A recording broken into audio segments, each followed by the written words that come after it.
मित्रों, जैविक खेती के विषय में हमने पिछले वीडियो में कुछ चर्चा की थी। तब हम जैविक खेती के फायदों के विषय में चर्चा नहीं कर पाए थे। उसी चर्चा को आगे बढ़ाते हुए हम इस वीडियो में देखेंगे कि जैविक खेती से क्या-क्या फायदे हैं। जैविक खेती से मित्र एक नहीं अनेक फायदे हैं।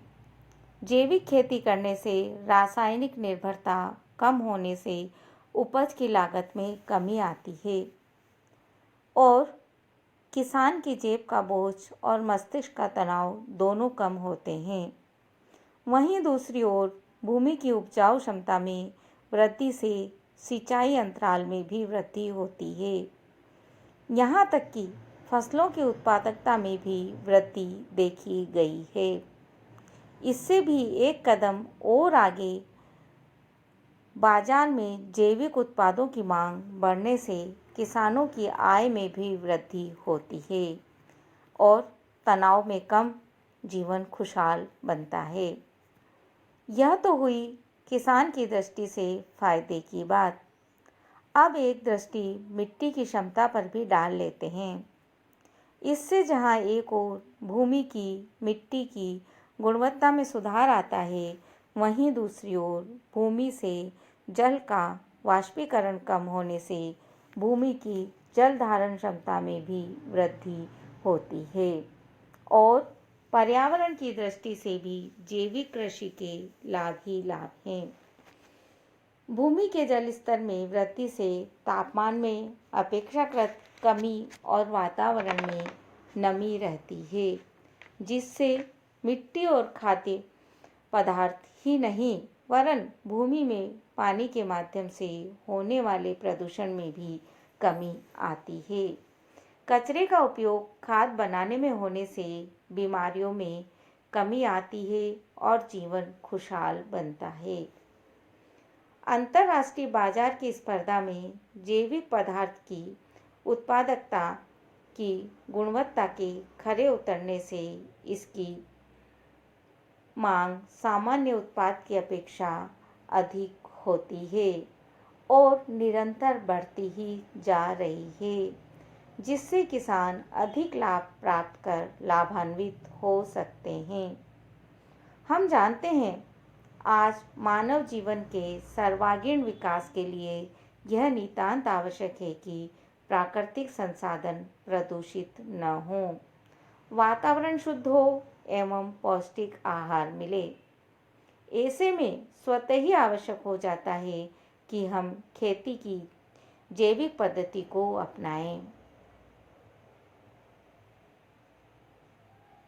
निश्चय ही निसंदेह जैविक खेती के माध्यम से हम अपने नैसर्गिक संसाधनों का उपयोग कर मानवीय पर्यावरण को प्रदूषित किए बिना संपूर्ण जनमानस की आवश्यकता पूर्ति के लिए खाद्य सामग्री उत्पन्न कर सकते हैं, क्योंकि बदलते ऋतु चक्र के अनुसार यहाँ भारत में सभी प्रकार की उपज प्राप्त करना संभव है। आज जब संपूर्ण विश्व में जैविक उत्पाद की मांग बढ़ रही है, तब भारत के लिए बाजार स्वतः ही तैयार हो गया है।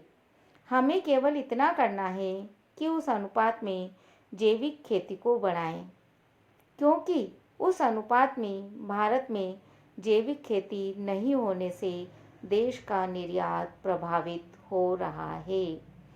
हमें घर आए इस सुअवसर को खोना नहीं है।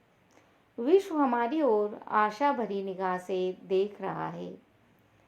भारत को सोने की चिड़िया बनने से भला कौन रोक सकता है। भारत सरकार द्वारा भी इस क्षेत्र में प्रयास किए गए हैं। जैविक खेती को बढ़ावा देने के लिए 10वीं पंचवर्षीय योजना में national centre of organic farming बनाकर जैविक नेशनल प्रोजेक्ट और ऑर्गेनिक का एक पायलट प्रोजेक्ट तैयार कर जो कार्य प्रारंभ किया गया, वह निरंतर गतिशील ही नहीं प्रगति पर भी है। इसके तहत गाजियाबाद, नागपुर में national centre of organic farming की स्थापना करने के साथ ही बेंगलुरु, भुवनेश्वर, पंचकुला, इम्फाल और जबलपुर में जैविक खेती के लिए सेंटर खोले गए हैं। इस राष्ट्रीय कार्यक्रम में जैविक प्रमाणीकरण कार्यक्रम, जैविक उत्पाद के लिए मानदंड और जैविक खेती को बढ़ावा देना शामिल है। परंतु फिर भी हम अभी लक्ष्य से बहुत दूर हैं, क्योंकि देश में अभी मात्र 5.71 मिलियन हेक्टेयर में ही जैविक खेती की जा रही है। इस दृष्टि से विश्व में देश 15वें स्थान पर है। प्रथम पायदान पर आना हमारा ध्येय है। हम इसके लिए प्रयासरत हैं, अपने लक्ष्य की ओर कदम बढ़ा रहे हैं। इसका प्रमाण है सिक्किम। यह भारत का ऐसा प्रथम राज्य है जो प्रामाणिक रूप से 100% जैविक राज्य बन गया है। यहाँ 75,000 हेक्टेयर की कुल कृषि भूमि को प्रामाणिक तौर पर जैविक कृषि क्षेत्र में परिवर्तित कर दिया गया है। धन्यवाद।